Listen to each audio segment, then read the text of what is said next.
Assalamualaikum warahmatullahi wabarakatuh. Semangat, sehat, ceria untuk kita semua.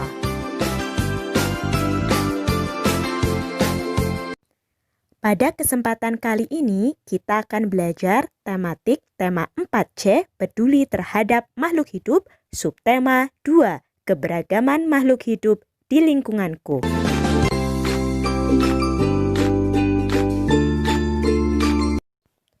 Marilah kita awali belajar kali ini dengan berdoa. Berdoa dimulai. Berdoa selesai. Oke, selamat belajar.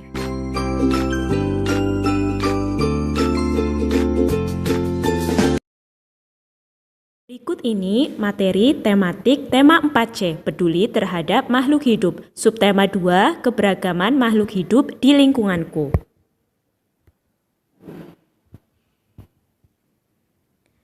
Nah, kita akan belajar tentang IPS, yaitu informasi tentang hewan langka, karakteristik tempat hidup hewan, dan ciri-cirinya. PPKN, yaitu kewajiban terhadap hewan langka dan hewan peliharaan. IPA, yaitu mempelajari tentang bagian tubuh hewan dan fungsinya. Poster pelestarian hewan langka. Bahasa Indonesia, yaitu mempelajari tentang membuat daftar pertanyaan berdasarkan gambar, mencatat hasil wawancara dalam bentuk laporan. SBDP, yaitu mempelajari tentang membuat mosaik bentuk hewan, mengapresiasi hasil karya seni mosaik. IPS, informasi tentang hewan langka, karakteristik tempat hidup hewan, dan ciri-cirinya. Indonesia memiliki beragam hewan dan tumbuhan. Contoh hewan langka di Indonesia. Ada badak bercula 1. Badak ini banyak ditemukan di Kabupaten Pandeglang, Provinsi Banten. Harimau Sumatera, habitat asli yaitu di Pulau Sumatera. Orang utan, banyak ditemukan di Kalimantan dan Sumatera. Di Sumatera ini hanya menempati bagian utara pulau itu, yaitu mulai dari Timang Gajah, Aceh Tengah sampai Sitinjak di Tapanuli Selatan. Komodo, yaitu banyak ditemukan di Kabupaten Manggarai Barat, Provinsi Nusa Tenggara Timur. Cendrawasih, yaitu banyak ditemukan di Indonesia Timur. Nah, selanjutnya ada contoh tumbuhan langka di Indonesia. Ada bunga bangkai. Bunga bangkai ini banyak ditemukan di hutan hujan Sumatera, seperti di Bengkulu dan Lampung. Serta ada pohon cendana yang banyak ditemukan di Nusa Tenggara Timur, khususnya di Pulau Timor. Karakteristik tempat hidup hewan. Kondisi dan karakteristik alam yang berbeda memengaruhi jenis hewan yang hidup di sekitar wilayah tersebut. Habitat adalah tempat hidup makhluk hidup. Karakteristik tempat hidup hewan.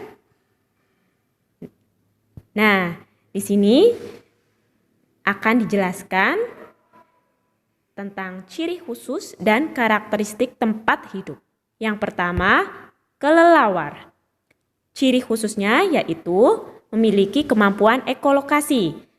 Kelelawar memancarkan bunyi berfrekuensi tinggi, dipantulkan kembali oleh benda-benda di sekitarnya, sehingga dapat memperkirakan jarak dengan mendengar bunyi pantulan tersebut. Karakteristik tempat hidup, yaitu pada tempat yang gelap seperti gua dan loteng. 2. Cicak.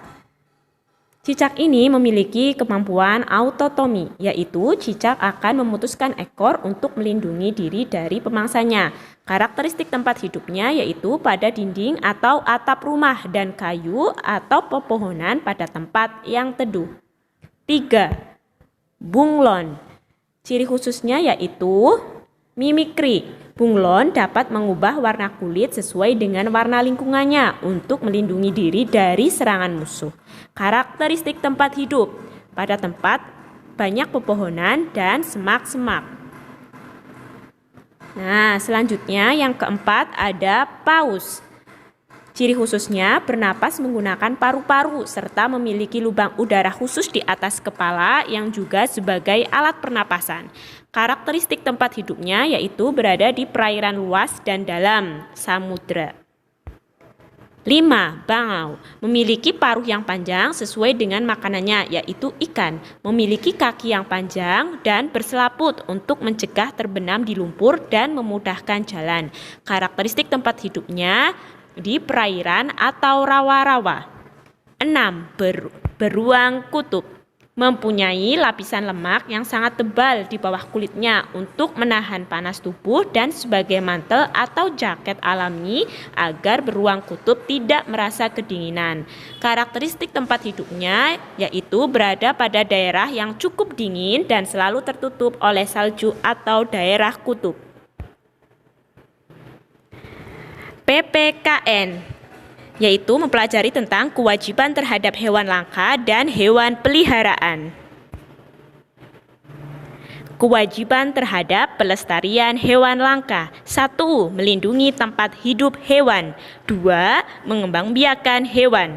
3. Melarang kepemilikan satwa yang dilindungi. 4. Memberantas perburuan hewan. Taman nasional termasuk kawasan konservasi di Indonesia. Manfaatnya melestarikan habitat alami berbagai jenis hewan dan tumbuhan di Indonesia. Tujuannya melindungi hewan langka dari perburuan liar.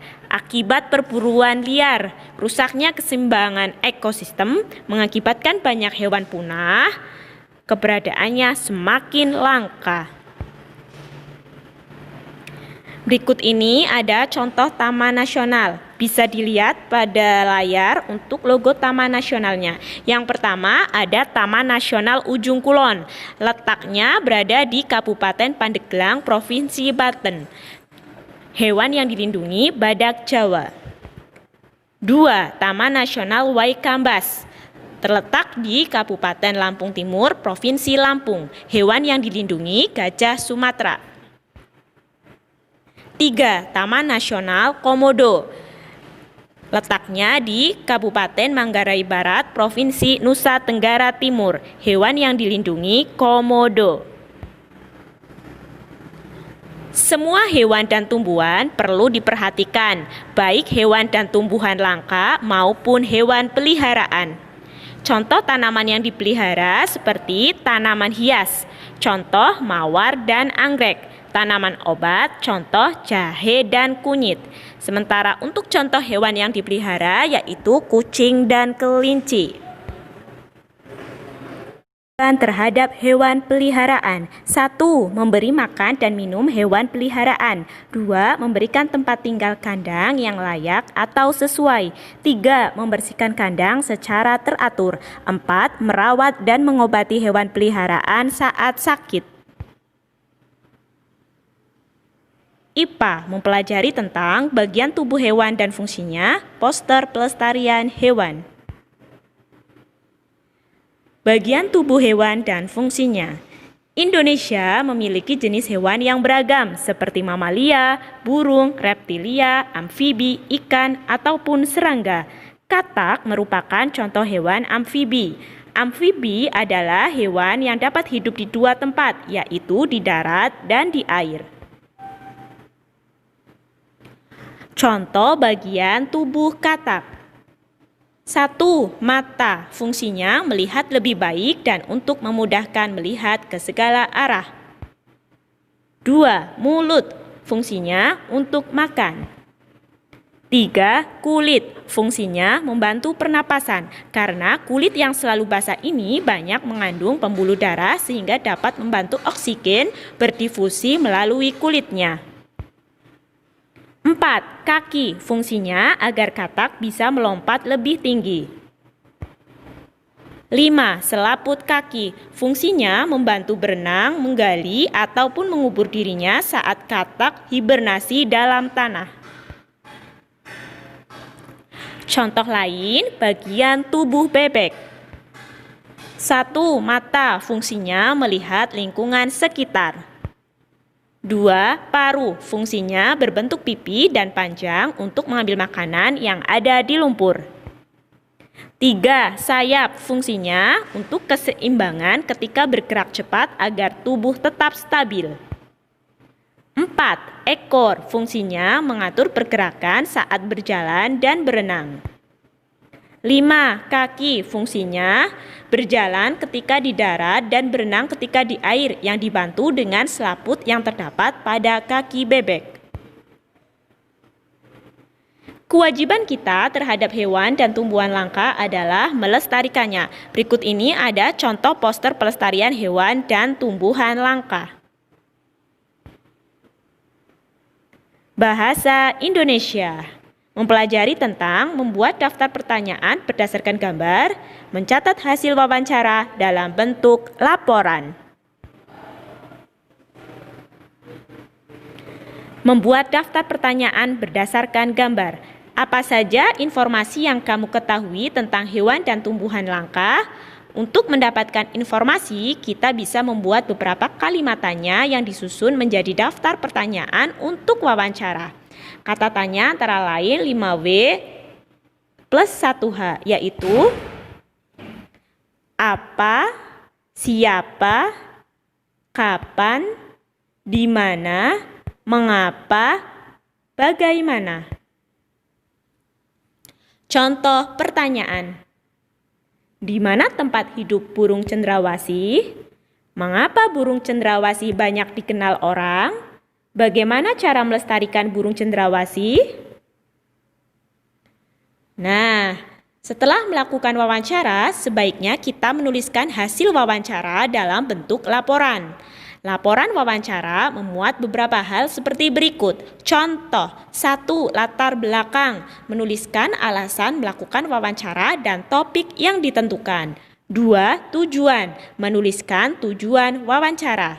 3. Topik wawancara, menuliskan topik wawancara. 4. Narasumber, menuliskan identitas narasumber. 5. Pewawancara, menuliskan namamu sebagai pewawancara. 6. Waktu dan tempat kegiatan, menuliskan hari, tanggal, waktu, dan tempat kegiatan. 7. Hasil wawancara, menuliskan jawaban narasumber dalam bentuk ringkasan. 8. Kesimpulan, inti dari wawancara yang telah dilakukan. Berikut ini ada contoh laporan hasil wawancara. Latar belakang, mendapat tugas untuk melakukan wawancara tentang satwa burung cendrawasih. Tujuan wawancara. Tujuan kegiatan ini adalah untuk mendapatkan informasi lebih lanjut dan memperdalam pemahaman tentang satwa burung cendrawasih. Topik wawancara, satwa burung cendrawasih. Narasumber, Bapak Chandra Nugraha, Ketua Komunitas Pecinta Satwa. Pewawancara, Adi Wijaya. Waktu dan tempat, hari, tanggal, Sabtu 4 Januari 2020. Waktu, pukul 9 sampai pukul 11, waktu Indonesia Barat. Tempat, Jalan Jenderal Sudirman nomor 999 Purwokerto. Hasil wawancara, burung cendrawasih ditemukan di Indonesia Timur, Pulau-Pulau Selatores, Papua Nugini, dan Australia Timur. Burung ini memiliki warna bulu yang indah. Karena kemolekan warnanya, burung cendrawasih disebut sebagai burung dari surga atau bird of paradise. Cara melestarikannya adalah dengan melindungi tempat hidup hewan dan memberantas perburuan satwa yang dilindungi. Kesimpulan, burung cendrawasih merupakan salah satu satwa dilindungi yang memiliki keindahan bulu dan hidup di Indonesia Timur.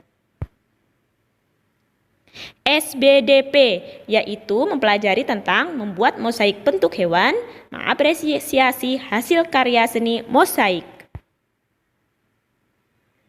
Membuat mosaik. Mosaik adalah karya seni yang dibuat dengan menyusun potongan-potongan bahan. Teknik pembuatannya ditempel dengan lem pada bidang datar. Bahan-bahan membuat mosaik misalnya biji-bijian, potongan kertas, potongan kaca, potongan ubin, potongan kulit telur. Berikut ini contoh mosaik dari bahan biji-bijian. Mengapresiasi hasil karya seni mosaik. Apresiasi seni adalah penilaian terhadap suatu karya seni, baik mengenali dan menghargai bobot-bobot seni atau nilai-nilai seni yang terkandung dalam karya seni tersebut. Langkah-langkah dalam mengapresiasi seni antara lain: 1. Mengamati dan menanggapi terhadap bentuk, estetika, dan fungsi karya. 2. Menunjukkan sikap empatik dan simpati terhadap karya seni melalui ungkapan lisan maupun tulisan. 3. Menyampaikan tanggapan atas keunikan gagasan karya seni. 4. Menyampaikan tanggapan atas keunikan teknik karya seni. 5. Menyampaikan tanggapan terhadap kombinasi komposisi warna pada karya seni.